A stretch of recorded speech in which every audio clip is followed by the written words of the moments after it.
일단은 순서는 4개이고요. 일단은 김영균 부원장이 나와서 수학하고 이제 PUP 프로그램에 대한 안내를 갖다 드릴 거고, 학년군을 갖다 보니 지금은 PUP 프로그램에 대한 부분에 집중해서 들어주시면 효과적일 거라고 내 생각이 되어집니다. 그리고 이따가 이제 권준호 선생님이 나와서 이제 수학에 대한 부분에 간단한 안내 말씀드리고요. 그 다음에 오늘 박헌진 선생님이 다독다독이라고 해서 독서에 관계되어진 부분의 프로그램을 안내를 드리는데, 이유는 이제 그 생기부에 기재가 되어지는 형태의 그 독서가 어떻게 진행이 되어져야 되고, 그 다음에 그 수능에 관계되어진 그 독서가 어떻게 우리가 과학하고 연동돼서 준비하면 되는지 그 안내들을 갖다 드릴 겁니다. 그리고 마지막 과정으로 과학 그 방학특강 프로그램에 대해서 제가 안내를 드리는 순서대로 해서 마무리를 짓도록 하겠습니다. 일단 첫 번째 순서는 저희 수학과의 이제 자랑이죠. 김영균 부원장 이제 지금 나와서 설명을 드릴 텐데, 이제 이번 주가 지금 현재 이제 영재원 시험이잖아요. 그래서 영재원 이제 저희들 수업은 다 끝났는데 마무리를 잘 지어야 되기 때문에 들으시면서 그런 부분들에 대한 것들 어떻게 준비하면 되는 건지 한번 잘 들어보시고, 궁금한 점은 메모해 놓으셨다가 나중에 끝나고 나서 질문하시면 되겠습니다. 안녕하세요. 저는 MSG 영재교육 김영균 수학과 담당입니다.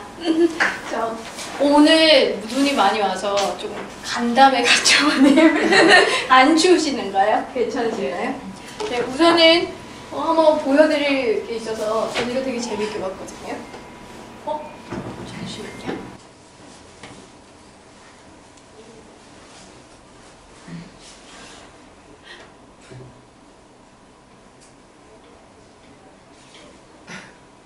이게 뭔지 아시겠나요? 그러니까 아이가 물건을 사다가 쫄릴 때 그때 쓰는 모습을 어머님이 그대로 똑같이 아이 모습을 아이 앞에서 보여주는 모습입니다. 그러니까 어머님의 역할이 굉장히 중요하다고 말씀을 드리려고 잠깐 가져왔는데요. 오늘 제가 드릴 말씀은 전반적인 수학적인 입시 얘기도 잠깐 말씀을 드리고, 어떤 교육 과정 개편이나 아니면 어머님들이 이제 아이들 방학 앞두고 선행이나 이런 걸 어떻게 해야 되는지, 그리고 또 이제 이번 주에 있는 영재원 부분도의 말씀을 잠깐 드리도록 하겠습니다. 우선은 지금 이게 중학교 과정의 변화거든요. 어머님들도 다 이제 일부분은 아실 거라고 다 알고 계실 거라고 생각이 되는데, 예를 들어 연립1차 부등식이나 이런 건 다 고등학교로 이동했고, 곱셈공식이 2학년 중학교 2학년 과정에 있던 곱셈공식이 3학년 인수분해로 통합이 돼요. 그래서 지금 이제 마지막으로 중학교 3학년 과정 3학년들이 이제 또 개편이 될 거거든요. 지금 개정편은 2학년 과정까지는 다 나와 있습니다. 중학교 과정이. 그리고 정비례 반비례가 초등학교에서 중학교 1학년으로 지금 이동을 한 상태고, 2차 함수에서 최대 최소값 구하는 건 고등학교로 이동을 했어요. 그리고 이 빨간 부분이 제일 큰 변화라서 말씀을 드리는 건데, 피타고라스 정리가 원래 3학년에 있었는데 중학교 2학년 2학기로 다시 내려옵니다. 그러니까 중학교는 이렇게 변화가 있고요. 고등학교는 어머님이 좀 먼 얘기라고 생각이 드시겠지만 그래도 아마 이 형태로 조금 계속되지 않을까 싶어서 좀 가져왔는데요. 고등학교는 지금 이제 2018년도부터는 이렇게 시행이 되고 있습니다. 보통교과가 있고, 공통과목으로 이게 고등학교 1학년 과정에서 하고, 선택 과목이 생기면서 일반 선택이랑 그 다음에 진로 선택이 생겨요. 그래서 일반 선택은 아이들이 다 공부를 해야 돼요. 그리고 진로 선택은 아이들이 이제 선택을 해서 이제 사람마다 좀 이제 아이들마다 전공을 뭘 하느냐에 따라서 이제 선택하는 게 달라지고, 전문교과 같은 경우에는 심화수학, 고급수학인데 이걸 시행하는 학교는 몇 없습니다. 그래서 보시면 이해를 돕기 위해서 제가 이건 고2, 고3 때 하는 거고, 조금 이해를 돕기 위해서 이 의대를 만약에 가고 싶다. 이거 아시면 어머님이 저희랑 동년배 의대를 가고 싶다라고 했을 땐 일반 선택 과목에다가 이제 심화수학을 이수를 해야 된다든지, 지금 아직 시행이 이게 2022년 이제 아이들 중학교 3학년 때 이제 본격적으로 될 건데, 이런 식으로 진행을 하겠다고 발표를 해서 지금 고1들도 지금 현재 이런 식으로 진행이 되고 있거든요. 아직 구체적으로. 이 CU 같은 경우에 만약에 경성 계열을 가겠다 그러면 아까 보여드린 그 일반 선택 과목이랑 그 중에 경제수학이나 실용수학을 반드시 이수를 해야지만, 그러니까 이게 약간 미국형 수학이거든요. 그러니까 미국형 교육. 그러니까 아이들이 어릴 때부터 전공에 맞춰서 일관되게 성장을 시키겠다라는 의도에서 이렇게 진로 선택을 합니다. 그래서 예를 들어서 공대 같은 경우에는 일반 선택에다가 진로 선택은 기하나 수학과 과제 탐구, 수학 과제 탐구 이런 둘 중에 하나, 특히 기하 쪽으로 될 가능성이 더 높은데 이런 식으로 선택을 하게끔 만들고 이건 무조건 해야 되고 이거는 전공에 맞춰서 그렇다면 저희가 왜 어디가 좋다더라, 어디까지 공부를 해야 된다더라는 그런 옛날식의 뭐하더라 있잖아요. 옆에 아이는 어디 전교 1등 아이는 뭐 한다더라. 이런 식으로 만약에 따라간다면 그 아이랑 전공이 만약 다를 경우에 낭패를 보실 수가 있습니다. 왜냐면 전공 진로 선택이 이제 바뀌거든요. 그러니까 이거 어머님 이 장면 보셨나요? 이게 주토피아인데 이게 레밍이라는 이 쥐 종류 중에 하나예요. 이 쥐들이 지금 이거 아이스크림 먹었던 그 장면이거든요. 근데 이게 뭐냐면 아이들이 지금 실제 이 쥐는 눈이 별로 좋지 않아서 앞에 단체 활동을 합니다. 그러니까 앞에가 가면 그대로 따라가는 거예요. 그러면 이런 식으로 낭떠러지도 많이 죽는다고 합니다.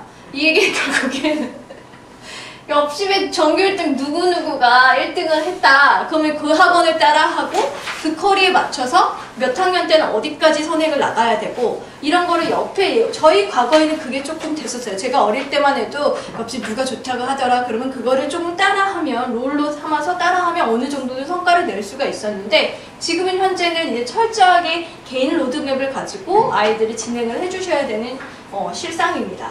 그래서 이거는요 2020년도 지금 중3 아이들 이제 대입 개편안인데 아까 잠깐 보여드린 저는 수학만 보여드릴게요. 이게 아까 일반 선택으로 제가 보여드렸던 거고 이게 이제 진로 선택에서 했던 건데 이 요거 일반 선택 같은 경우에는 아이들이 상대평가로 이제 등급이 되는데 이 진로 선택 같은 경우에는 그냥 등급입니다. 그러니까 절대평가예요. 뭐 90점 이상이면 A 뭐 이런 식으로. 그래서 선택을 자기의 전공에 맞춰서 선택을 해야 되는 아까 보여드렸던 거고 이게 이제 중학교 3학년 이제 대학 수능 시험인데 이건 지금 절대평가로 지금 진행이 되고 있는 거고 실제 이제 보면은 문이과 구분 폐지가 보이시죠? 이게 제일 큰 이제 중3 아이들의 이슈인데 그때도 공통과 선택을 이렇게 하게 되어 있습니다. 이 선택 같은 경우에는 지금 확률 통계, 미적분, 기하 이렇게 있는데 이거는 아이들의 전공에 맞춰서 또 선택을 하게끔 할 수도 있고요. 다른 방안은 예를 들어서 조금 기하가 어렵다 그러면 가산점을 더 줄 수도 있습니다. 아직 22년이라 확실한 건 아직 발표가 안 되어 있지만 두 가지 간을 가지고 한다고 합니다. 그래서 이거는 요번 이제 2018년도 대학수능 성적 통지표인데요. 이것도 지금 한국사회나 영어 영역이 없었던 거는 이거는 절대평가기 때문에 그냥 등급제로 하기 때문에 이게 표준점수제가 없고요. 수학 영역 이렇게 국어, 수학, 사회 탐구 이거 한번 참고해 보시라고 했던 거고 뒤에 제가 보여드릴 거 요게 제일 지금 수학을 왜 공부해야 되는지 잠깐 보여드리려고 이게 지금 인문계 정시 환산점인데 100점 만점입니다. 그 비율을 한번 보시면 어머님들 여기 이 라인이 지금 수학 라인이거든요. 보시면 연세대나 고려대는 이렇게 되는데 그래도 탐구보다는 높죠. 근데 지금 서울대나 서강대 같은 경우에는 조금 되게 월등히 높죠. 수학 그 비율이. 그러니까 이런 식으로 문과인데도 불구하고 국어나 영어보다는 수학 쪽의 비율이 굉장히 높습니다. 전 맨 처음에 이게 자연계 쪽의 그 비율인가라고 처음에 오해를 할 만큼 수학과 그 수학 부분의 비중이 굉장히 높거든요. 이게 자연계예요. 자연계 보시면 조금 여기는 이제 연세대가 좀 차등을 두기 시작했죠. 고려대도 차등이 있습니다. 서강대도 마찬가지고요. 그러니까 이런 식으로 결국에는 수학을 놓고 가기에는 되게 위험한 대학 입시까지 만약에 두고 본다면 수학은 결코 포기할 수 없는, 못한다고 포기할 수 없는, 싫다고 포기할 수 없는 부분이에요. 제가 요 근방에 이제 어딜 가거나 그러면 직업이 뭐예요? 물어보면 제가 강사라고 하거든요. 그러면 무슨 과목이냐가 제일 먼저 물어봐요. 수학이에요. 그러면 정말 100이면 99? 어떻게 수학을 해요? 저는 수학이 정말 싫었어요. 거의 99 그렇게 말씀을 드리거든요.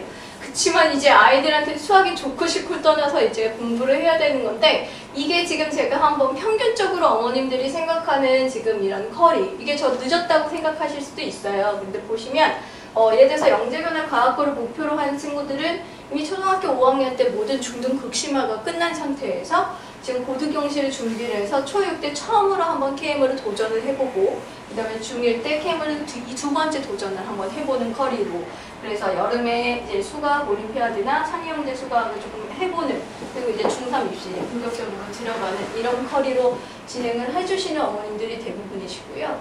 그 다음에 일반고 이과 최상권을 보시면 이거는 좀 이제 조금 의아해 하실 수도 있어요. 왜냐면 중등선행을 시작을 요즘은 초등학교 2학년 때 하시는 어머님들이 굉장히 많으셔서 깜짝 놀랐습니다. 2학년, 3학년인데 중학교 과정을 시작을 하더라고요. 좀 빠른 친구들은. 근데 지금 우선은 5학년에 시작을 하더라도 6학년 때 전과정이 완료가 되고 그 다음에 중학교 1학년 때 이제 내신 한 번만 있는 그 기말에 한 번 보는 거 정도 빼고는 계속 진도를 나가시는 거죠. 이게 지금 일반고, 이과, 최상위권. 근데 일반고 같은 경우에는 이과, 최상위권 아이들은 과거에 영재고 갈 시간 실력이 안 돼서가 아니라 이제 의대를 목표로 하는 친구들이 전략적으로 오는 친구들도 굉장히 많아서 이거는 주목을 한번 해보셔야 될 겁니다. 여기 보시면 요 정도 중학교 2학년 때까지는 그래도 한 민사수경 정도의 경시, 그러니까 준세비 경시 정도까지는 경험을 어머님들이 시켜주시는 게 더 좋으실 거예요. 공부를 할 때. 그래서 지금 우선은 아이들에게 이 전반적인 흐름을 봤을 때 아이들 이거 이미지와 습관 이거는 제가 이따가 사고력 경시 얘기할 때 잠깐 말씀을 드릴 거고 서술의 중요성 이게 아이들 학교 내신 같은 경우에도 보면 이제 경시급 수준으로 문제가 나오고 한 100점 방정 문제 해가지고 끝에 맨 마지막 문제에 막 10점짜리 이런 식으로 나오거든요. 그럼 거기에서 이제 서술형을 조금 아이들 준비를 시켜줘야 되는데 특히 남자아이들이 이게 서술형이 잘 안 됩니다. 머릿속에 암산만 하려고 하고 그래서 이런 것들도 연습을 시켜줘야 되고 이건 스스로 진짜 본인이 자기 관리를 해야 되거든요. 그래서 이런 내신이나 학종 관리 이것도 이제 어머님들이 계속 이제 염두에 두시고 아이들 공부를 학습을 조금 이제 로드맵을 짜 주셔야 되고 그 다음에 이거는 제가 아까 말씀드린 대로 누가 좋다더라 어디가 좋다더라 제가 주변 이제 그 황소 얘기는 잘 안 하는 편인데 어머님들 황소 애기들 시험 보잖아요. 그러면 다 대부분의 어머님들은 그러시지 않는데 그냥 한번 이제 명예 같은 거, 명예 전당 같이 합격하면 한번 보내보고 싶으신 거예요. 그러니까 그런 식으로 저한테 어머님들이 되게 고민을 많이 털어놓으세요. 이렇게 황소를 가보는 게 좋을까요? 이런 식으로. 근데 그거는 이제 어머님들의 소신껏 이제 진행을 해주셔야 되고 다 좋은 점이 분명히 있습니다. 그래서 장단점 같은 거는 말씀을 드리기는 합니다. 그래서 우선은 이런 식으로 흐름이 있으면 경시사고력 수학을 그러면 왜 해야 되는지 보시면 솔직히 교과 수학만 해서 제가 이제 대치동에서 10년 넘게 영재원을 대비를 하다 보면 좀 우수한 친구들을 계속 보거든요. 그러니까 어릴 때부터 초등학교 2학년 때부터 쭉 같이 봐서 지금 중학교 막 1학년, 2학년 친구들이 지금 저랑 계속 만나고 마주치면 서로 인사하고 그러는데 그 친구들 중에 이제 보면 처음에 정말 교과 수학만 해서 정말 초반에 엄청 힘들어하는 친구들이 되게 많이 있었어요. 영재원 대비를 했을 때 낙방도 많이 하고 계속 떨어지고 근데 꾸준히 이제 늦었지만 같이 스타트를 해서 이제 사고력 수학도 하고 그 다음에 창의문제 해결을 계속 도전을 하면서 아이들의 경험치를 좀 늘려줬더니 나중에는 어딘가는 꼭 합격을 하는 걸 제가 계속 경험담입니다. 그래서 이게 지금 온리 교과 수학이라는 건 교과 수학 선행으로만 쭉 어머님들이 달리시다 보면 선행이라는 건 늘 가속도가 붙어서 나중에는 이제 다 중학교가 끝났고 중학교가 끝났는데 얘 수준으로는 중학교 수학을 선행을 이미 했는데 고등 수학으로 갈 실력은 아닌 것 같아. 그럼 다시 중학교 수학을 어디부터 다시 해야 될까? 고민이 되시는 거죠. 그러니까 좀 철저하게 탄탄하게 공부를 해나갔다면 스무스하게 자연스럽게 고등수학으로 갈 수도 있는데 어머님들 자체로도 아이들 자체로도 내가 제대로 공부를 했을까 의구심이 드는 거죠. 그러니까 이렇게 하게 되면요 아이들이 문제를 하나 풀 때 정말 딱 하나의 방법밖에 FM적인 방법밖에 문제를 풀 수가 없어요. 그래서 어머님들 보시면 아이들 좀 쉬운 교재로 공부를 하다가 최상위 수학이나 A급 수학을 그 문제를 풀어보면 아이들이 심화 수학이나 이런 좀 활용 문제에 대해서 취약하거든요. 그러니까 그러니까 아이들이 예를 들어서 10문제 중에서 6문제는 기본적으로 푸는데 한 3, 4문제는 못 풀거든요. 근데 그거는 뒤에 걸 한다고 해서 되는 게 아니라 스스로 아이들이 조금 이제 본인들이 풀 수 있는 이런 응용력이나 해결력이 있어야 되는데 그게 아직 성장이 안 된 상태에서 계속 진도만 쭉쭉 빼주셨기 때문에 그런 일이 일어나거든요. 그렇다면 이제 교과 수학은 당연히 그냥 제가 밥처럼 그냥 주식처럼 해야 된다라고 얘기를 하고 경시사고력이나 차이문제 해결력 같은 이런 걸 계속 노출을 시켜주셔야 돼요. 그걸 하게 되면 아이들이 만약에 그냥 FM적인 문제로 FM적인 방법으로 문제를 풀다가 이제 두 번째, 세 번째 방법이 있거든요. 플랜 B나 플랜 C를 본인 스스로가 어떻게 해서든 풀거든요. 근데 그렇게 그거를 키워주는 게 이 두 가지입니다. 그래서 한번 보시면 이거는 제가 이제 어머님들께 보여드리는데 이건 그냥 교과 수학만 한 친구들은요 이걸 어떻게 푸는지 아세요? 이게 도형 문제다 싶어서 이거를 그냥 직접 입계를 그려보려고 하는 친구도 있고 포기를 하고 이거는 어려운 문제로 넘어가거든요. 도형 문제라고만 생각을 하는데 실제로 이 문제는 등차 수열이 분명히 존재를 하거든요. 일정하게 늘어나는 규칙성이 있는 문제입니다. 그러면 이제 사고력을 한 친구들은 이걸 규칙성이 있다는 걸 알고 이제 이거를 이게 3cm니까 3cm씩 커지는구나 해서 이제 그 커지는 일반적으로 커지는 그 등차 수열을 이용한 가우스의 합을 이렇게 이용해서 풀거든요. 근데 이 가우스의 합도 이게 연산 부분이긴 하지만 가우스의 합을 배우지 않은 사고력이나 이런 경험이 없는 친구들은 예를 들어서 1부터 뒤에 제가 보여드릴 건데 1부터 10까지 구하는 방법 잠깐 보여드리도록 할게요. 이런 식으로 사고력 확장이, 그러니까 수학적 사고 확장이 돼야 되는데 교과만 하는 친구는 여기서 끝나는 거죠.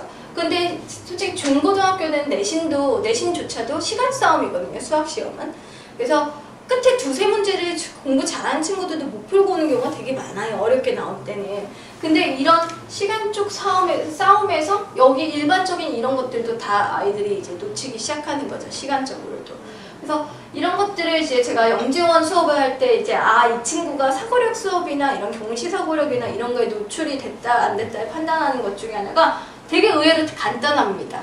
이런 1부터 10까지 더하는 걸 직접 더하는 애들이 있고요. 그냥 가우스의 합처럼 첫 수와 끝수를 더한 다음에 개수 곱해주고 나누기 2를 자연스럽게 하는 친구들. 그 친구들은 사고력이 노출이 되어 있는, 그러니까 본인이 그 원리를 이해하고 그거를 공식만 외우는 게 아니라 쓸 수 있는 거죠. 그러니까 요거 같은 경우도 짝수의 합공식이면 충분히 금방 풀거든요. 근데 이제 아이들이 이게 100이 아니라 예를 들어서 제가 한 252 이렇게 하게 되면 이게 몇 개인지를 이제 못 세는 거예요. 그러니까 그런 식으로 사고력이라는 거를, 그러니까 경시 사고력이라는 거를 조금 노출을 계속 시켜주셔야 되는데 자꾸 교과 선행으로 진도만으로 이렇게 가지게 되면 굉장히 위험합니다. 그래서 보시면 나중에 이제 교과 수학만 하게 되면 학교 내신 당연히 어렵고요. 그 다음에 경시대에도, 외부 경시대에도 굉장히 어려워질 거고, 영재교육원 준비할 때도 이렇게 확연히 띕니다. 이 친구가 공부를 그 정도로 했나 안 했나. 그 다음에 보고서 산출물이나 아니면 입시 면접할 때도 이제 아이한테 이 문제를 어떻게 풀었니라고 설명을 할 때도 분명히 차이가 있거든요. 그렇다면 이제 경시사고력에 어머님들이 잘 아시는 것들이 이제 있어요. 그 경시사고력의 그 일반적인 그 이론을 조금 설명해 주는 거. 이거 어머님 아시겠죠? 이렇게 하면 아실 것 같은데. 이게 무슨 교재일까요? 제가 일부러 책 표지 안 하고 일부러 이렇게 했습니다. 이거 1031입니다. 그 다음에 얘는 이제 아시겠죠? 이거 이제 설명해드리면 이거 맞추십니다. 이거 디딤돌 3% 과정입니다. 얘는 이건 필즈 수학이거든요. 근데 필즈 수학과 1031 시리즈들 이제 출판사랑 이제 작품 계약이 끝나서 이렇게 되어 있는데 이게 조금 책이 좀 더 종류가, 그러니까 4권, 한 과정이 4권 이렇게 해서 저학년 친구들한테 이걸 많이 풀려주시는데 저는 개인적으로 필수 수학이 좀 더 편집이 아이들이 그 공부하기에 체계적으로 정리는 좀 더 되어 있어요. 그래서 이거를 같이 병행해서 이걸 한다면 이걸 이용해서 조금 문제를 더 늘린다든지 이런 식으로 자체적으로 그런 식으로 진행해 주시는 거 좀 좋고, 그러니까 이런 교재는 대표적인 경시사고력의 기본적인 이론을 잡아주는 건데 어머님들이 이거 다 했어요, 우리 아이 다 했어요 하는 어머님도 계시지만 아직 시작 안 하신 어머님도 되게 많습니다, 생각보다. 그리고 이제 그런 거를 이제 전국적인 내 위치가 어디 정도 될까 이렇게 해서 요번에 성대경시 없어졌다고 했지만 이제 다시 이제 후원으로 해서 다시 재계약을 해서 이제 4월에 경시대가 외부 경시가 그냥 예전처럼 계속 진행이 됩니다. 그리고 KMC 있고 연세대나 이 서울대학 같은 경우에는 창의사고력대회라고 해서 상반기 하반기에 있고 연세대는 12월에 있거든요. 그러니까 이런 외부 경시대회에 나가서 자기가 어느 정도 성장을 했는지 체크를 해보시는 것도 되게 도움이 됩니다. 경시사고력에. 그래서 이 수상을 목표로 하는 게 아니라 저는 이제 그렇게 준비를 하면서 아이들이 경험치가 생기고요. 내공이 생기거든요. 그리고 그 결과물을 가지고 평가를 할 게 아니라 이게 그냥 공부하는 과정이 그냥 자연스럽게 그냥 연례 행사처럼 한번 점검을 해보시는 건 굉장히 좋은 것 같아요. 외부 경시. 그래서 이게 그냥 하나의 그냥 방법일 뿐이지 이게 목표가 돼서는 안 되는데 이게 만약에 진행이 되면 나중에 아이들한테 당연히 수학적인 경험도 그렇지만 나중에 영재교육 어머님들이 영재교육원이나 아니면 더 그 이상의 입시나 이런 걸 할 때 분명히 도움을 받으실 겁니다. 이게 수상 여부를 떠나서 아이들이 그 중에서 되게 성장을 하거든요. 그래서 전 어머님들께 한번 이런 거는 계속 한번 내보내 보시라고 추천을 해드려요. 그리고 이게 지금 저희가 이제 영재원을 요번에 교육청 요번 주에 끝나거든요. 이제 그러니까 끝나는 게 아니라 요번에 시험이 이제 마무리가 되는 교육청 요번에 시험이 이제 모든 이제 영재원의 시험이 마무리가 되는데 저희가 MSG가 그래도 MSG 영재교육하면 영재원이라는 이미지가 굉장히 강합니다. 외부에서. 그게 그 얘기가 좋든 나쁘든 좋은 얘기든 나쁜 얘기든 그 이미지는 되게 확고합니다. 그래서 매년 100명 이상의 아이들을 합격을 하고 그리고 면접이나 이런 모든 부가적인 것까지 저희가 또 모든 프로그램이 있어서 어머님들이 되게 많이 찾아주시거든요. 근데 그 100명이 넘는 친구들을 데리고 준비를 시켜서 합격을 시켰는데 이 과정이 없었던 거예요. 그러니까 들어가고 나서의 그 사후 처리가 안 되는 거죠. 그러니까 다 뿔뿔이 이제 거기 가서 적응하고 수료를 하고 하는데 그 과정에 이제 과학 같은 경우는 산출물도 내야 되고 또 영지원 같은 데 캠프도 가야 되고 캠프도 있고 그러니까 이런 거를 저희가 옆에서 조력자 역할을 하는 것도 되게 좋겠다라고 해서 처음에 스타트는 그렇게 시작이 됐어요.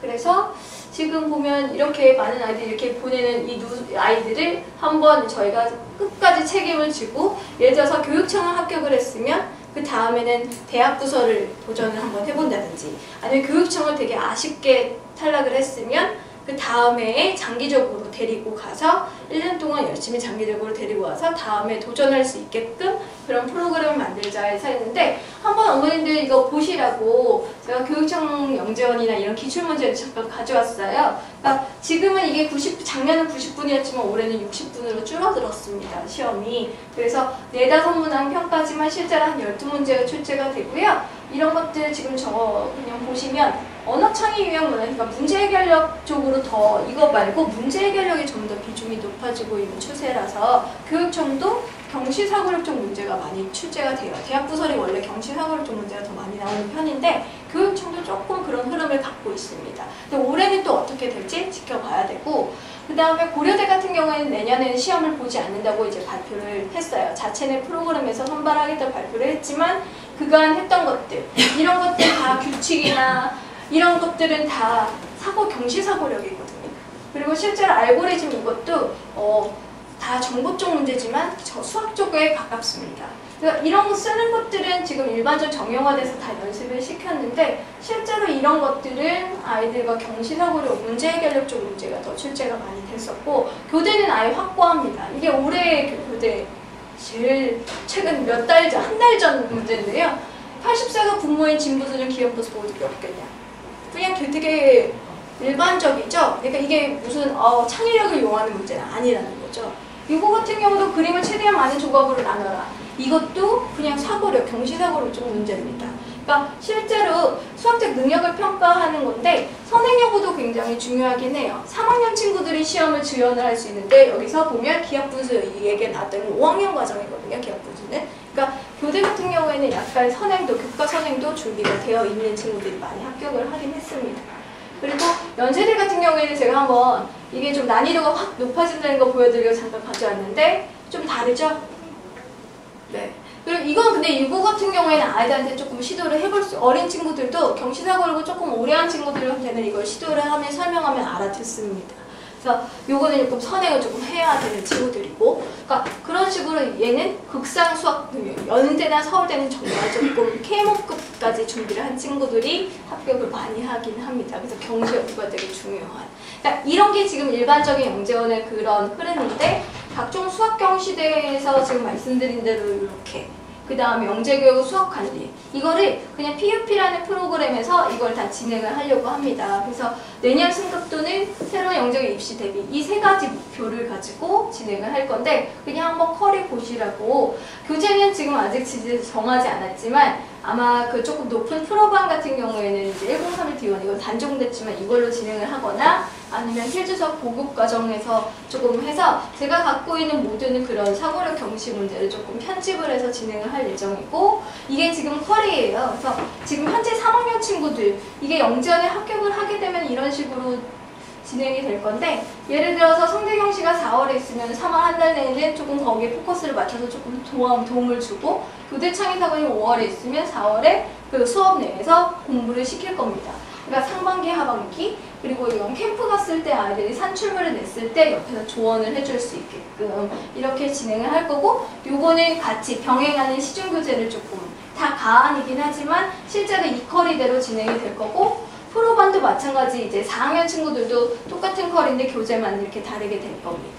그리고 지금 이런 것들이 이제 수업 주제를 제가 이제 아이들한테 이런 식으로 이제 주제를 가지고 계속 진행이 될 거는 그냥 한번 보여드리려고 가져온 거고요. 과학 같은 경우에는 제가 과학 담당이 아니지만 그래도 잠깐 말씀을 드리면 이런 과학대, 공교육 과학대가 이렇게 있습니다. 그러니까 이거를 맞춰서 지금 쿼리를 뒤에 보여드리면 이게 프리반, 예비초 3, 지금 현재 2학년 친구들 자 이걸 이런 식으로 월별로 진행을 해주시고 이걸 옆에서 포트폴리오를 옆에서 도움을 과학 선생님이 해주시는 걸로 그리고 교재는 이렇게 그래서 이거는 한번 저희가 다 자료가 나중에 PUP를 하게 되면 자세히 말씀드릴 수 있거든요. 이거는 UP 그래서 이거는 한번 보여드리려고요. 그러니까 이 친구들이 이제 이 과정을 지나서 중등 생명지구, 물리적, 화학 이렇게 끝나고 나면 이걸 이어서 이제 2020년 이어서 계속 이렇게 쿼리가 이어질 수 있게끔 이게 계획이 되어 있습니다. 이거는 좀 자세히 궁금하신 거 있으면 지금 과학 선생님도 계시니까 일단 한번 제가 말씀을 드리고요. 이건 아까 보여드렸던 것들. 그래서 프리반 같은 경우에는 리틀 쪽에 이경민 부원장이 진행을 해주시고 김민정 부원장님 과학 쪽 담당해 주시고 어비나 UP 그 다음에 프로반 같은 경우는 저랑 그 다음에 김민정 부원장님이 진행을 해주실 거라 이거에 자세한 부분 좀 궁금하신 거 있으시면 이따 한번 더 말씀을 드릴게요. 그래서 이건 시간표고요. 지금 제가 이제 특강 잠깐 말씀드리려고 하는데 지금 대치초 같은 경우는 방학을 했어요. 그 성명공사 한다고 해가지고 아이들 벌써 해서 막 지금 일주일 놀러 오고 이제 특강 알아보시고 계시던데 지금 아이들 제가 어머니들 보여드리거든요. 이게 방학 보면 스케줄 이렇게 진행이 대부분 되더라고요. 학원을 한 3개에서 4개를 다니던데 자고 학원 일어나서 엄마 가기 전까지 과제하라고 한대요. 그래서 학원 다니고 잠깐 차 안에서 김밥을 먹든 뭐 어떻게 하든 KFC를 가든 뭐 이런 식으로 진행이 됐다가 이제 끝나고 와서 다시 하고 그래서 아이들이 저한테 맨날 이렇게 얘기해요. 선생님 그냥 계약했으면 좋겠다. 그러니까 저희랑 다르죠. 저희는 방학이 너무 좋았는데 애들은 빨리 계약했으면 좋겠대요. 그리고 이게 어머님들 스케줄입니다. 여기 제가 과제 점검하고 잠깐 이건 1분도 안 걸리시잖아요. 그리고 라이딩 해주시고 뭐 여기 브런치 모임 가시고 또 아이들 그 점심 날라주시고 여기 볼일 보시고 이렇게 이거는 모르겠습니다.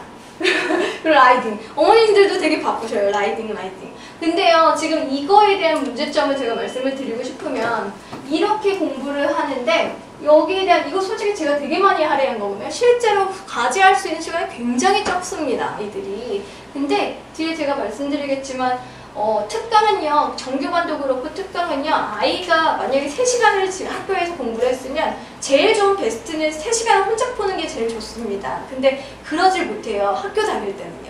근데 학교 다닐 때가 아니라 방학 때는 그게 가능하거든요. 그러니까 방학 때는 만약에 3시간을 했으면 2시간만 해도 스스로 풀 수 있는 시간을 확보해 주셔야 되는데 어머님들 스케줄 짜실 때 우리 아이 2시간 비어있네? 그러면 그거를 풀 수 있는 시간을 주는 게 아니라 다른 스케줄을 넣으시는 어머님들이 굉장히 많으세요.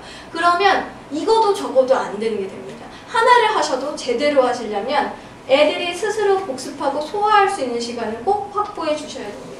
그래서 이 보통 겨울방학이, 그러니까 방학특강 같은 경우에는 이제 어머님들이 이제 학기 중에 많이 못하니까 선행학습을 조절하기 위한 목표로, 그 다음에 또 이미 했던 거를 지금 학기 중에 하긴 너무 그렇고 해서 조금 미흡할 부분을 조금 학기 중에 못했던 거를 방학 때 조금 다시 복습을 해주는 두 가지 방향으로 어머님들이 잡는데, 제가 아까 말씀드린 대로 스스로 풀 수 있는 시간은 반드시 확보를 해주셔야 되고, 저희 교재 같은 경우에는 이제 중간 정도의 수준으로 하고 그다음에 서포트로 이제 자체 교재로 진행이 됐고, 반 정원 같은 경우에는 뭐 12명이라고 하지만 실제로 그렇게까지는 되지 않습니다. 그래서 아이들 케어가 충분히 가능하고 후속 과정은 끝나자마자 곧바로 이어지게끔 저희가 완료가 다 되어 있어요. 그래서 이런 거 교재는 이렇게 진행이 돼요. 근데 그러니까 조금 복습을 하는 반 같은 경우에는 최상위 수학으로 진행을 하고, 좀 디딤돌 응용이나 아니면은 뭐 개념원의 생큐 정도의 수준으로 이제 처음 배우는 친구들 복습을 시키고, 초등은 중등 같은 경우에 라이트를 쓰긴 하는데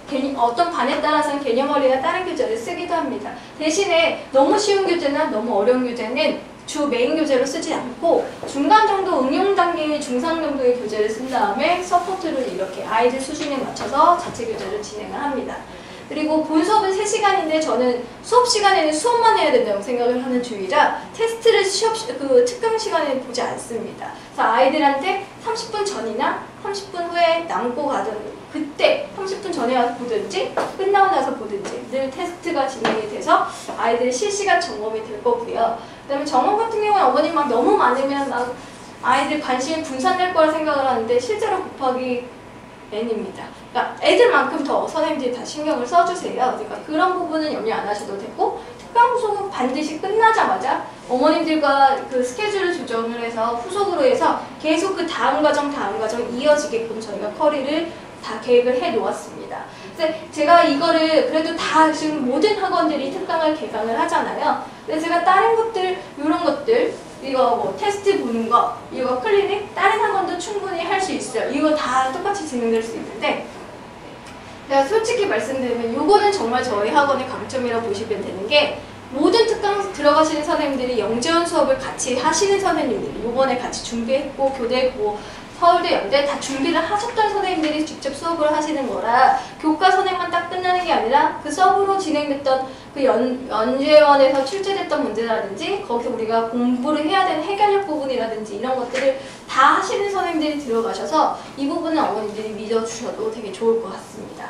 그래서 우선의 겨울방학이 제가 이거를 왜 보여드리냐면, 저는 이런 아이들이 되게끔 공부를 가르치려고 하거든요. 그러니까 이게 뭐냐면, 아이가 한가위를 어린이집에서 배운 거예요. 근데 기억이 안 나는 거예요. 숫자 5를 쓰는 게. 근데 이게 어린이집에서 이렇게 손가락으로 배웠거든요. 그랬더니 이렇게 하는 거죠. 즉 제가 하고 싶은 얘기는, 드리고 싶은 말씀은, 아이들은 책상 앞으로 갖다 놓는 게 아니라 스스로 앉게끔 해야 되거든요. 동기부여가 반드시 돼야 됩니다. 그리고 얘처럼 이렇게 끝까지 어떻게든 해결해 보려고 하는 의지도 분명히 있는데, 그거를 일깨워주는 거는 단 1%의 역할이 학생이 아니라 선생님이 아니고 공부는 99% 아이들이 하는 거거든요. 그러니까 공부하는 주체들을 공부를 할 수 있게끔 최선을 다해서 서포트를 해요. 그래서 그런 식으로 수업을 조금 진행을 하려고 하다 보니 그래도 저는 되게 그래도 나름 제가 자부심을 갖고 있거든요. 그러니까 그런 식으로 모든 걸 지금 수업을 저희가 준비를 지금 MSG에서 하고 있고, 더 궁금하신 점이 있으시면 제가 지금 빠르게 진행을 해야 돼서 나중에 밖에서 뵙도록 하겠습니다. 지금 이 이후는 저희 수학 권준 선생님 지금 옆에서 수업을 하셨는데 잠깐 이제 되게 젊으세요. 그래가지고 한번 어머님들께 홍보해 보시겠다고 하셔서 들어오실 겁니다. 잠깐만 기다려주세요.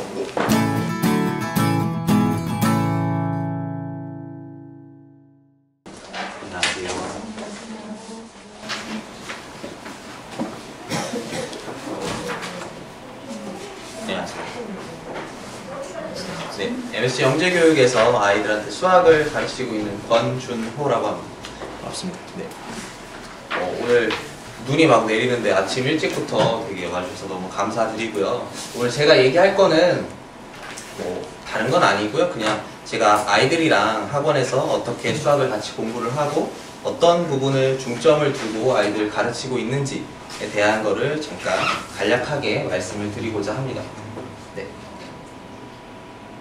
보시면 이런 거 많이 보셨을 것 같은데요. 일단 중학교 수학하고 고등학교 수학에서 연계가 되고 있는 부분들을 그냥 잠깐 그림으로 표현을 한 부분이에요. 예를 들면 뭐 중학교 1학년 수학에서 문자식 같은 게 중학교 2학년 때는 식의 계산이나 방정식, 부등식으로 연계가 되고 걔가 다시 3학년 때의 2차 방정식으로 연계가 되고 그 다음에 고등학교 수학에서 다항식이나 방정식, 부등식까지 연계가 되고 있는 모습을 보여주고 있는데요. 제가 생각하기에 아이들이 수학을 좀 어렵게 생각을 하는 이유가 이런 부분 때문이 아닌가 생각을 합니다. 수학이라는 게 계속 누적이 되면서 쌓아나가야 되는 부분이 많기 때문에 앞에 부분에서 구멍이 생기면 그 다음 단계를 넘어갔을 때 아이들이 힘들 수가 있어요. 뭐 당장 지금 1학년 1학기 거 문제를 잘 푼다고 해서 그냥 넘어갔다가 나중에 더 높은 단계에서 가서 봤을 때는 근데 그 부분에서 구멍이 생기면 그대로 힘들 수가 있기 때문에 그렇기 때문에 시작부터 조금 심화 단계에서 조금 더 깊은 공부를 해야 된다라고 생각을 하고 있습니다. 여러분들 요거 뭔지 아시죠? 젠가라는 건데 이 탑을 쌓아서 하나씩 나무 토막을 빼잖아요. 그래서 맨 처음에 이제 나무 토막을 빼기 시작하면 구멍이 좀 나 있어도 얘가 버틸 수가 있어요. 그래서 중간중간에 좀 구멍이 나 있어도 사실 그 단계 그 자기 학년을 공부할 때는 크게 어렵지가 않은데 점점 이제 구멍이 많아지면 많아질수록 한꺼번에 무너지게 된단 말이에요. 그래서 근데 사실 무너지기 시작을 하면 그 다음부터는 어디가 잘못되어 있는지 찾기가 사실 쉽지가 않습니다. 그래서 시작할 때부터 조금 깊은 공부를 하는 게 좋다라고 생각을 합니다. 그래서 제가 이제 아이들한테 주로 주는 거는요, 어머니도 보셨는지 모르겠지만 그 강남 쪽, 서초 쪽에 그 중학교 내신 문제들이요, 어려운 문제들 중에는 굉장히 어려운 문제들이 많이 나와요. 그래서 당장 시중에 있는 교재들보다도 조금 더 난이도가 있고 좀 특이한 유형의 문제들이 출제가 되는데요. 그런 부분에서 조금 어려운 문제들을 조금 취합을 해서 그런 거를 애들이 공부를 할 때 좀 유인물로 제공을 하는 편입니다. 그래서 아이들이 좀 더 어려운 문제들을 좀 접해볼 수 있는 기회를 많이 주려고 합니다. 그 다음에 저희 그 평가 시스템인데요. 뭐 많이 보셨겠지만 저희 이제 스터디큐라는 프로그램을 사용을 하고 있어요. 그래서 매일매일 데일리 테스트를 보고요. 그 다음에 단원이 하나가 마무리될 때마다 단원 종합평가를 봅니다. 그러면은 문제를 딱 봤을 때 그 틀린 부분을 채점을 하면 거기에 대해서 틀린 문제에 대한 유사 문제들이 출제가 되고요. 그 다음에 맞춤 문제가 있으면 걔를 조금 더 심화시킨 문제들을 같이 제공을 하게 돼 있어요. 그래서 이런 것들을 통해서 아이들이 맞춤 문제도 좀 더 심화된 학습을 할 수 있고 틀린 문제들을 좀 더 많이 틀린 부분을 좀 잡아줄 수 있는 이런 시스템을 사용을 하고 있습니다. 그 다음에 제가 또 중요하게 생각하는 부분이 아이들 풀이인데요.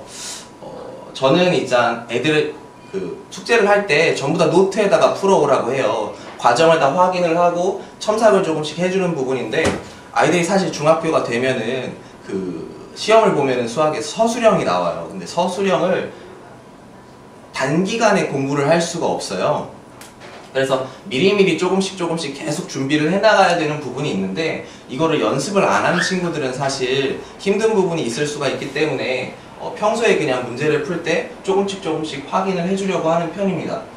이거 같은 경우는 이 친구는 사실 이때는 사실 중구난방이죠. 막 글씨도 막 난리가 났고 근데 얘는 그래도 줄은 맞춰서 써가는 편이긴 해요. 줄은 맞춰서 써가는 편이긴 한데 뭐 그림에다가도 막 덧칠을 하고 막 이렇기 때문에 사실 보기가 힘들어요. 그래서 아이들한테 항상 말을 하는 게 너희들이 학교에서 시험을 보게 되면 주관식 서술형 문제가 한 많으면 4-5문제가 나오는데 그러면은 그런 애들이 한 200명, 300명이 되잖아요. 그러면 선생님들이 이걸 딱 봤을 때 이거는 거의 뭐 암호 해독하는 수준 아니에요. 그래서 이런 거를 보고 싶겠느냐라는 얘기를 하면서 글씨는 뭐 많은 걸 바라지도 않고 0부터 9까지 쓰는 거 그 다음에 A, B, C, X, Y, G만 좀 제대로 쓰자라는 얘기를 해요. 그럼 그 정도만 써도 사실 수학 서술형은 크게 문제는 없거든요. 그래서 줄 맞춰서 쓰는 거하고 그 간단한 숫자들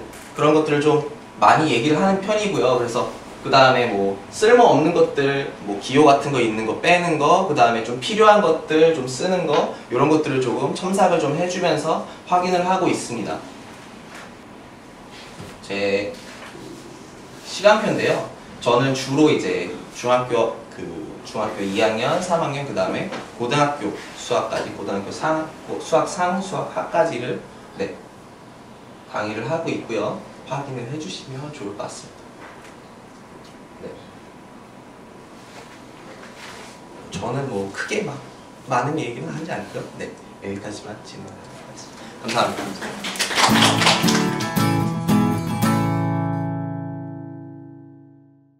네, 어떻게 이야기를 잘 들으셨습니까?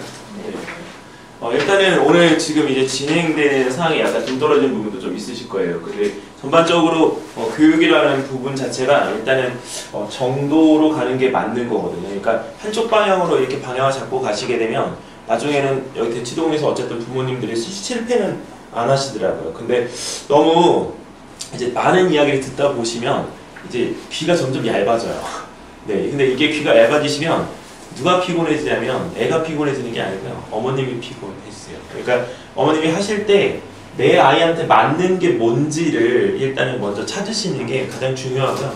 그 다음에 초등학생들의 경우에는 뭐니 해도 가장 중요한 건 앞에 있는 선생님이에요. 그러니까 그 선생님이 사실은 어떻게 반응하고 어떻게 동기유발 해주느냐에 따라서 아이가 중등과정 넘어가서 고등과정 갈 때까지 그것이 계속 유지가 되는가가 일단 관건입니다. 그러니까 초등학교 때 만약에 너무 루즈하게 이제 학습을 갖다가 하게 되면 고등학교 때도 루즈하게 될 수밖에 없어요. 그러니까 그 루즈하게 된다는 얘기는 아이가 어떤 부분에서 동기부여나 이런 것들이 전혀 안 되기 때문에 끌려가는 학습을 할 수밖에 없다는 말씀을 드리는 겁니다. 그렇기 때문에 초등학교 때는 학습이 일단 기본적으로 제일 재밌다라고 하는 것을 아이들한테 심어줄 필요가 있고요. 그리고 그 심어준다는 것보다는 본인이 스스로 학습을 하는 게 좀 맞죠. 제가 이제 그 약간 어머님들한테 오실 때마다 드리는 말씀은 여기 그 압구정동에 신구중학교 다니는 친구가 하나 있어요. 중학교 현재 2학년인데 그 학교 전교 1등이거든요. 근데 이 친구 지금 초등학교 3학년 때 만나서 지금 올해 지금 이제 중간고사까지 수업을 같이 했는데 이 친구는 어머님이 그냥 노세요, 집에서.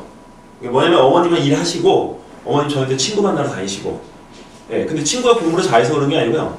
이 친구가 학원의 결정을 본인이 다 해요. 학원 결정 다 하고 학원 수강 등록 그다음에 그 결제까지 이 친구가 다 합니다. 그러니까 그거를 본인이 다 결정해요. 학원 개수를 늘리고 싶으면 본인이 늘려요. 근데 줄이고 싶으면 줄여요.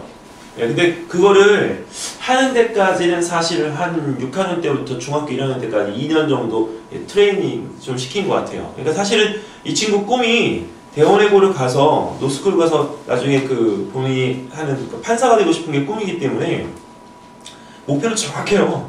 다른 공부를 좀 잘해서 이과를 좀 빼려고 해도 선생님 저는 절대 그걸 하지 않을 거예요. 이게 딱 아예 그냥 목표가 주관적으로 서 있기 때문에 사실상으로 거기는 그런 친구가 성공하는 확률은 거의 100%라고 봅니다.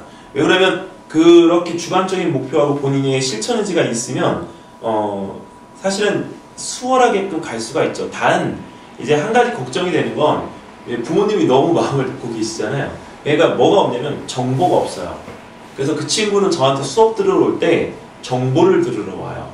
네, 그렇기 때문에 변화되어지는 이 추세에 맞춰가지고 본인이 무엇을 해야 되는지를 결정해야 되는 아이가 있습니다. 근데 그런 아이들이 이렇게 많이 나올수록 어머님들의 무게는 가벼워지고 내 아이들은 집중할 수가 있게끔 돼요. 그러니까 학습이라고 하는 것이 거부감이 생길 정도로 그렇게 되면 안 되기 때문에 이번 겨울방학 때부터 어머님들께서 좀 아이들을 이렇게 조금씩 본인 혼자 이렇게 결정하는 그 습관을 좀 들여주시면 내년에는 좀 다른 모습으로 좀 아이들이 학습을 하고 있지 않을까 그렇게 생각이 되어집니다.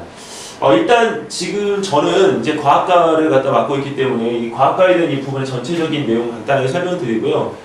그리고 나서 이제 겨울방학 특강 프로그램에 대한 안내 간단하게 드리겠습니다.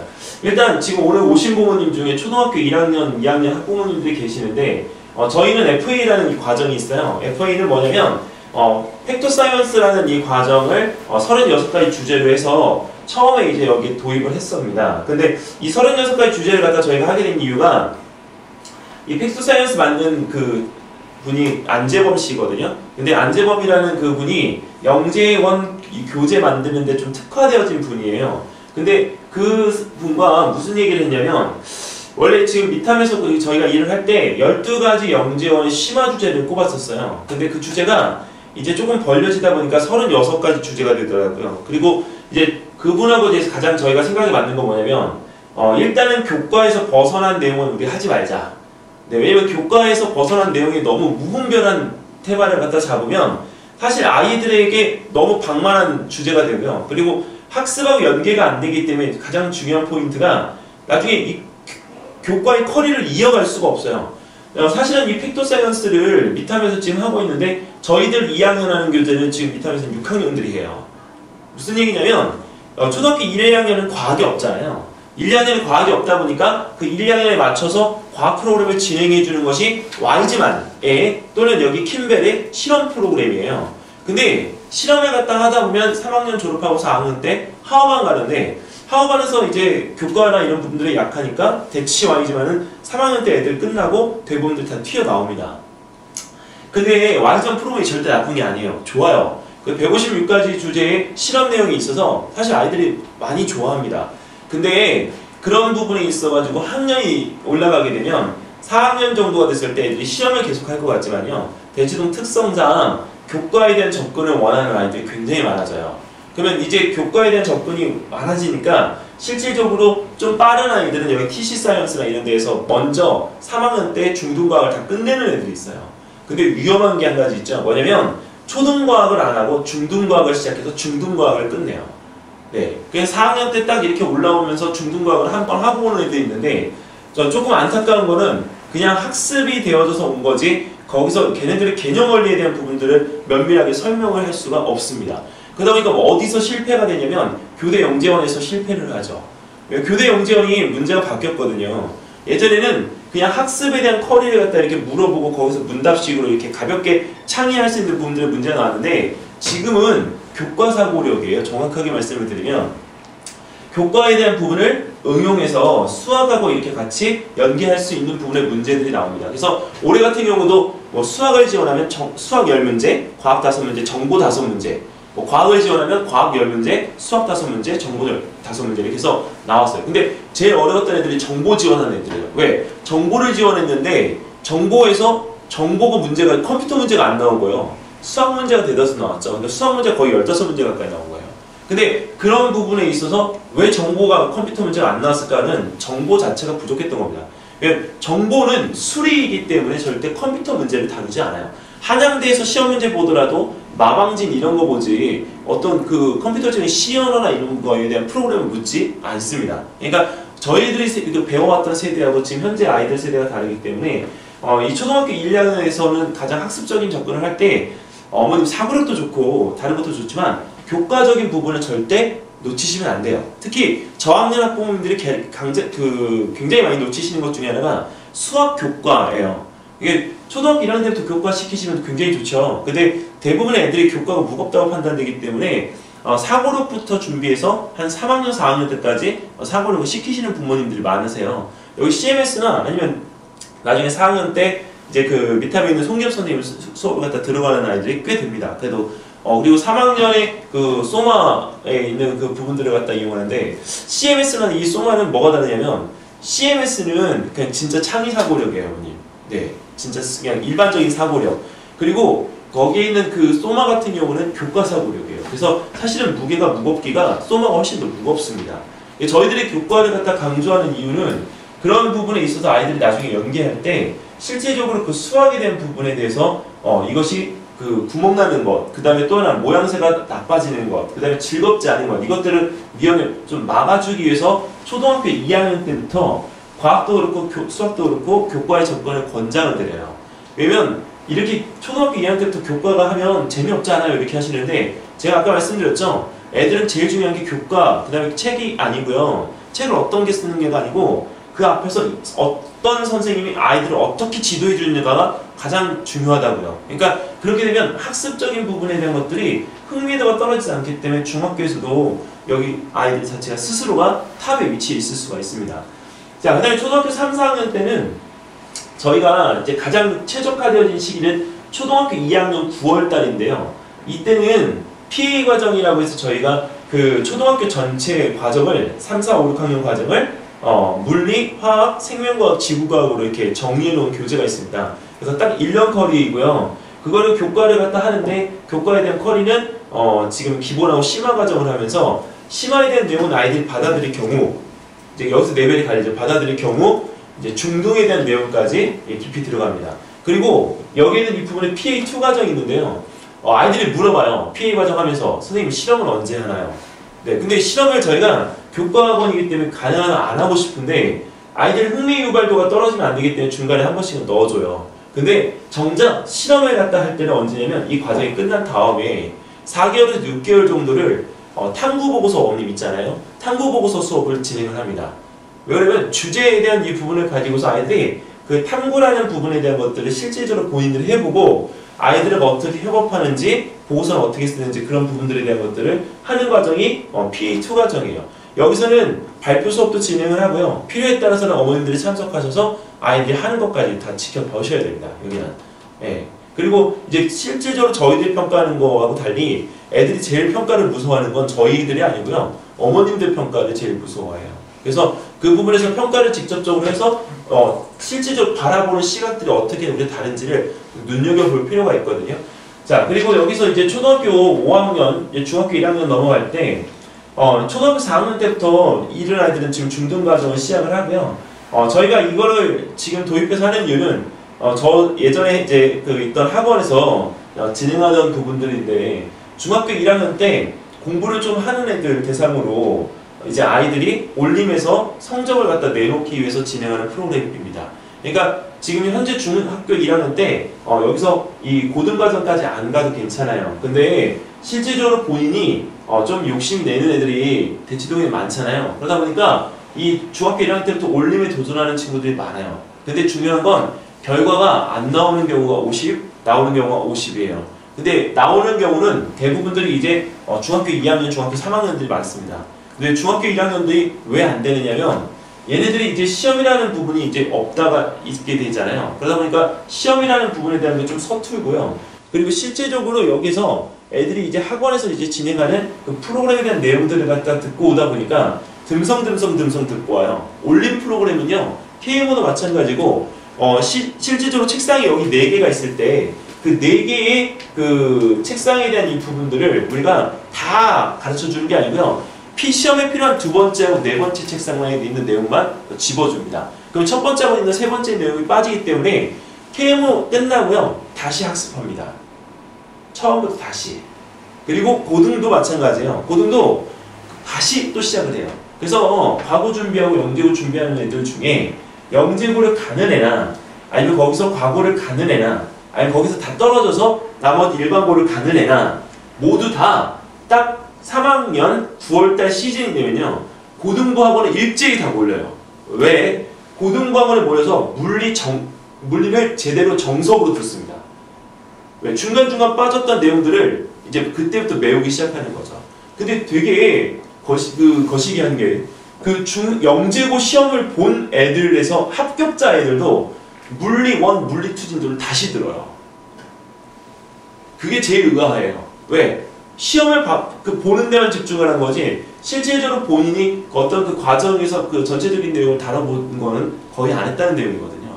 그러니까 이제 근데 이번에 지금 올해 다행스러운 건 영재고가 원래 생물이나 아니면 지구과학 문제를 안 냈었어요. 지구과학 한 문제 나오면 진짜 많이 나오는 거거든요. 생물 아예 안 나오고. 근데 올해 50% 올렸죠. 50%. 문제 10문제 중에 5문제가 생명과학하고 지구과학 문제예요. 그러면서 이제 과학이 전반적으로 균형이 좀 잡히게 됐는데 문제는 잘하는 애들이 물리하고 화학만 해오다가 생명과학과 지구과학 문제가 나오니까 전혀 손을 못 대고 올해 실패했다는 겁니다. 그래서 올해 제일 이제 그 시험에 있어가지고는 두각을 나타냈던 건 여기 역삼중학교고요. 그 다음에 이제 서일중학교나 대청은 올해 아이들 표현으로 폭망했습니다. 네, 특히 전교 1등들이 올해 실적이 안 좋습니다. 네, 전교 1등이면 내신도 1등, 거기다가 KMO 금상, 무료 금상, 그다음 화울 금상까지 있는 애들이 못 갔어요.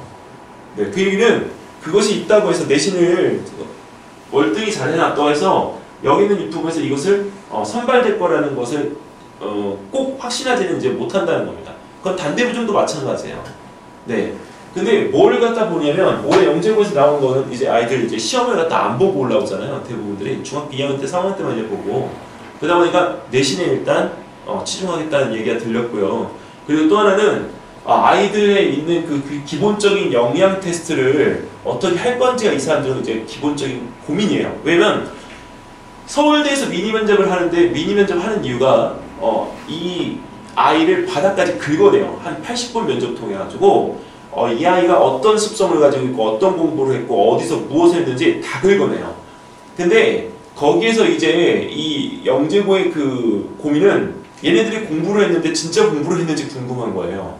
시험을 위한 공부를 한 건지 아니면 그냥 진짜 이렇게 겉핥기 시험 공부해서 여기까지 왔는지 그게 궁금한 겁니다. 그래서 진짜 공부를 갖다 한 애들을 이제 가려내는 작업을 갖다가 하려고 굉장히 거기에 치중도가 지금 높아지고 있습니다. 자, 여기 그래서 실질적으로 방학특강도 예전에 이제 하던 거하고 좀 많이 좀 다르게 가볍게 하는데 흥미도를 유지해주면서 아이들 계속적인 공부를 할 수 있는 프로그램들을 준비했습니다. 제목은 간단한 사실이야인데 왜 사실이야면 4가지 실험 이야기이기 때문에 말을 갖다 꾸며봤어요. 사실이야. 근데 애들이 이제 3월달 되면 저학년도 그렇고 고학년도 그렇고 중학교 1학년도 에어로켓 대회를 합니다. 에어로켓 대회를 갖다 하는데 이 에어로켓을 갖다가 파는 거 말고요. 실질적으로 그 파이프 끊어다가 거기에 우리가 그 비닐 제품 감아서 아이들이 직접 날려보는 것까지 하는 과정을 여기서 연습을 하고 가요. 근데 예전에는 이 경복초등학교 같은 경우는 아예 샘플로 나온 것을 학교에서 주어서 그 부분에 대한 것들을 가지고 만들어서 날리도록 되어 있는데요. 지금은 그렇지 않습니다. 그리고 이제는 이 대회가요. 자리를 잡다 보니까 어떤 일이 벌어졌냐면 에어로켓 대회가 예전엔 멀리 날아가는 거면 치중을 했어요. 근데 지금은 이 힘 조절을 해서요. 원 안에 들어가야 돼요. 그래서 2회를 갖다 쏘는데 그 원 안에 들어가야만 그 원 근처에 다다라야만 성적이 높은 걸로 쳐서 상장도 금상, 은상, 동상으로 나눠집니다. 그리고 여기서 이제 애들이 제일 해보고 싶어하는 실험 중에 하나가 초등학교 6학년 국가에 있는 기체발생 실험. 네. 그 다음에 여기 있는 이 롤러코스터 만들기.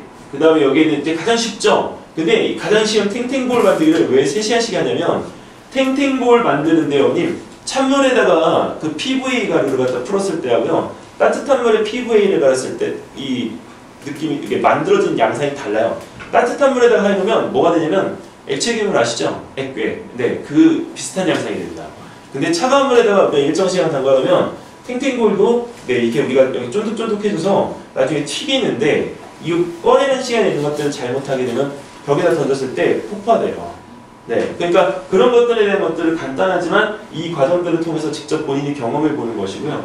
자, 그 다음에 여기 있는 이 부분은 이제 시험 설계 부분인데 초등학교 저학년 부모님들은 이걸 잘 알고 계셔야 됩니다. 초등학교 때, 중학교 때 하는 부분들은 사실은 이것을 갖다가 어떤 대회에서 상을 받기 위해서 하는 게 아니고요. 고등학교를 위해서 하는 거예요. 네, 고등학교 때 여기 있는 이 비교과 대회에서 가장 핵심적인 탐구 보고서 쓰기는요. 어디다가 이렇게 손을 내밀 수가 없습니다. 옆에 가면 고등부 학원에 혹시 가보셔서 이거 상담 한번 받아보시면 저도 이거 얘기 듣고 깜짝 놀랐어요. 왜? 그 서문여고에 어떤 어머님이 이제 계시는데 그분 여기 실질적으로 이 상담을 받고 여기 오셔서 이게 어떻게 되는지 상담을 따로 받고 가셨거든요. 왜 상담을 받고 가셨냐면 이거 하나 해주는데 비용이 1,000,000원이에요. 고등부 거. 네. 근데 3개월간 6개월간 넘는 애들이 하는데 고등부 애들 시간이 있을까요? 솔직하게? 없어요. 네. 왜냐면 내신 준비해야지 학원 다니지 수행평가 해야 되지 없다고요. 시간 진짜 잘 시간이 없어서 애들이 진짜 스트레스 엄청 받아요. 학원 때문에 스트레스 받는 게 아니고요. 시간 자체가 모자라가지고. 근데 이거를 본인들이 하는데 이걸 수월하게 하는 애는요. 초등학교 때부터 자기가 직접 이거를 해보는 연습을 해본 애들이 진짜 수월하게 해요. 그리고 먼저 하는 애들은요. 언제부터 움직이냐면 겨울방학이 시작되는 12월부터 움직여서 7월달까지 준비를 합니다. 그러니까 이게 힘들지가 않은 거예요. 조금씩 하기 때문에. 근데 모르는 친구들은 왕창 와서 왕창 하려고 하니까 네, 그게 결과도 안 나오지만 문제는 나중에 산출물로 쓸 수 있을지 없을지를 모르는 거죠. 뭐냐면 자기가 지원할 과를 모르니까. 어머님들 지금 아까 어머니 초등학교 1학년 자녀분 두셨다고 하셨죠? 혹시 아이 전공 혹시 미리 정하셨습니까? 저는 안 정해요. 아버님은 정하셨나요? 아, 남편도 안 정했는데 본인은 정했어요. 어디? 본인은 그냥 과학자. 과학자? 네. 그건 어머니 정한 게 아니에요. 네, 그러면 지금 애들 그 중학교 1학년 교과서의 7단원에 보면요. 뭐가 나오냐면 4차 산업혁명에 관련된 직업관이 나옵니다. 과학에. 근데 거기에서 진짜 세분화되어져 가지고 여러 직업들이 나오는데 저희들이 들어보지 못한 직업들이 나와요. 어머니 기업 대리인이라고 들어보셨습니까? 네, 기업 대리인이라는 직업이 나와요. 그러면 기업을 저장해주고 기업을 갖다 나중에 다시 옮겨서 심어줄 수 있는 직업에 대한 부분들이 나옵니다. 그러니까 그런 부분들에 대한 것들이 있기 때문에 그냥 단지 과학자라고 하는 부분 가지고는 이제 안 돼요. 네, 그러니까 거기서 조금 더 이렇게 나은 부분에 대한 것들 미리 공부를 어머님 아이와 같이 하세요. 그리고 거기는 그 부분에서 내가 어디를 갈 건지를 미리 고민을 해보세요. 왜 그러냐면 이 지금 딱 이제 9년 뒤잖아요. 딱 10년 걸리는데요. 그 뒤에 어떻게 될지 모르겠지만 변하지 않는 거는 시험적인 부분에 대한 건 확실히 줄어들 거예요. 지금보다 수능이 아무리 수능이 지금 문제가 생기지만 확실히 줄어듭니다. 근데 중요한 건 본인이 가는 이 방향이 설정이 되어지지 않고 그냥 과학자 이렇게 되잖아요. 나중에 어머님 그냥 묻혀서 가게 돼요. 네. 그리고 요새 지금 아이들 어머님 어느 정도까지 전문화돼서 아이들이 꿈을 가지고 가냐면 판사를 하는데요. 판사를 하고 싶은데 내가 의학 분야의 판사가 되고 싶은 거예요. 근데 그 중에서 다른 거 다 필요 없고 정형외과 수술에 관계되어진 부분에서 문제 생기는 것에 대한 해결을 해보고 싶어서 판사가 되려는 애들이 있어요. 네, 그 정도까지 꿈이 구체적으로 들어가요. 그렇기 때문에 거기는 그 부분에서 이걸 할 때 단지 그냥 내가 꿈을 가진 것만 가지고 그냥 해결을 본다고 하면 이제 성공을 할 수 없다는 부분입니다. 그리고 그런 부분에 있어서 이런 대회들이 아닌 것들 참여도를 높이는 건 그 부분에 대한 것들을 실질적으로 미리 경험해보는 과정이기도 해요. 이 토론대회 이거 초등부하고 중등부하고 이제 얘기가 많이 다른데 실질적으로 초등부 같은 경우 여기 대치나 대도 같은 경우는 한 30팀에서 50팀 정도가 나와요. 그래서 이제 학교에서 뭘 했냐면 규제를 했어요. 4학년 참여를 못하도록 했습니다. 그래서 이 팀수가 줄었어요. 중등 같은 경우는 평균 10,000명 되는 한 4, 50팀 나오는데 역삼이 최다예요. 작년에 150팀 나왔습니다. 네, 거기 진짜 집중도가 높거든요. 휘문 같은 경우에도 그 과학탐구 토론대회 하는데 한 30팀 내외로 나왔어요. 그러니까 많지 않은데 거기는 이제 1, 2, 3학년 전체가 이 모든 대회에 올인하기 때문에 실질적으로 역사하면서 상 받았다고 하면 그게 진짜 대단한 거예요.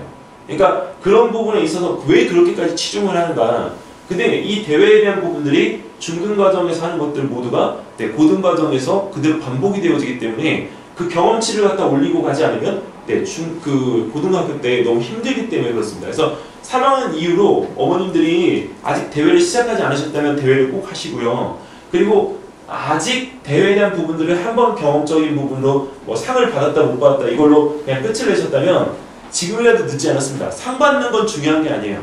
네, 상은 그 이후에도 나와도 괜찮아요. 근데 여기는 이 부분에서 이런 대회를 통해서 아이가 왜 이걸 해야 되는지에 대한 그 느낌을 갖다 받는 것이 훨씬 더 중요합니다.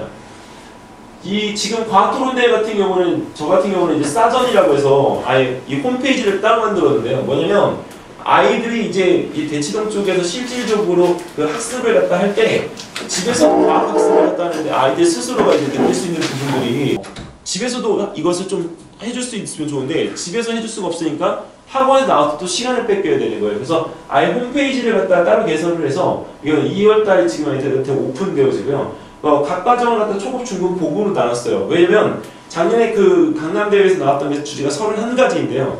그 31가지의 주제를 갖다 나눠보니까 이제 초등학교 한 5학년, 6학년 정도 할 수 있는 레벨이 있고 중학생들이 할 수 있는 레벨이 있고 고등학생들이 할 수 있는 레벨이 있는 거예요. 그래서 그 레벨에 대한 이 부분들을 갖다 이렇게 해서 10가지씩 배치를 하고요. 본인들이 세계적으로 연습할 수 있도록 이 전체적인 내용을 갖다 꾸몄습니다. 그래서 지금 촬영은 12월 달로 다 마치고요. 여기는 이 부분에 대한 거 준비해서 2월 달에 오픈을 하면 어머님들이 이거 직접 이용을 하시면 되겠습니다. 자, 그리고 저희가 이제 그 과정상 FA하고 PA, MA, CO 과정이 있는데, 이거는 실제 초등학교 저학년, 네, 초등학교 전체 영역 교과, 그 다음에 중등학교 영역 교과, 네, 이제 고등학교 영역 교과입니다. 그래서 여기 있는 이 부분에 대한 것들을 니틀과 여기 있는 지금 어머님들 앉아 계시는 공간의 내용으로 나누어서 수업이 진행됩니다. 자, 그리고 이제 혹시 초등학교 이제 고학년에 계신 어머님들은 이렇게 생명과학하고 지구과학 같은 경우에는 방학 때 특강을 이용해서 짧게 한 단원씩만, 네, 너무 수업을 갖다 무리해서 듣지 않게끔, 네, 한 단원씩만 짧게 듣게끔 해주시면 좋을 것 같고요. 그리고 박권진 선생님하고, 네, 최기영 선생님하고, 네, 최홍 선생님은 이제 고등과정 영역별 수업을 하시는 분들인데, 저희가 왜 이거 영역별 수업을 깔았냐면, 수업을 갖다 할 때요, 애들 전반적인 내용을 갖다 다 하게 되면 시간 많이 걸리잖아요. 근데 이미 했던 애들이 많아요. 그래서 자기가 좀 취약한 부분들에 대한 것들을 여기서 하고 마무리 지을 수 있도록 해서 단원별 특강을 갖다 짠 예입니다. 그래서 이런 부분들은 어머님들께서 참고 삼아서 보시면 되겠습니다. 그리고 12월 18일 날은 이제 과학 설명회를 한 번 더 할 거예요. 과학 설명회를 갖다 한 번 더 하게 되니까 이때는 그 이제 주제별 융합 수업에 대한 부분들이 따로 이제 어머님들께 설명이 되고요. 그다음에 아까 박관지 선생님이 얘기했던 하이브리드 과학 수업을 갖다가 이제 개별 그 수업에 대한 설명이기 때문에 그때 한 번 더 말씀을 드리도록 하겠습니다. 자, 이렇게 해서 어머님 오늘 설명은 다 끝났는데 별다른 질문 없으면 네, 오늘 여기서 마무리 짓도록 하겠습니다. 감사합니다. 네.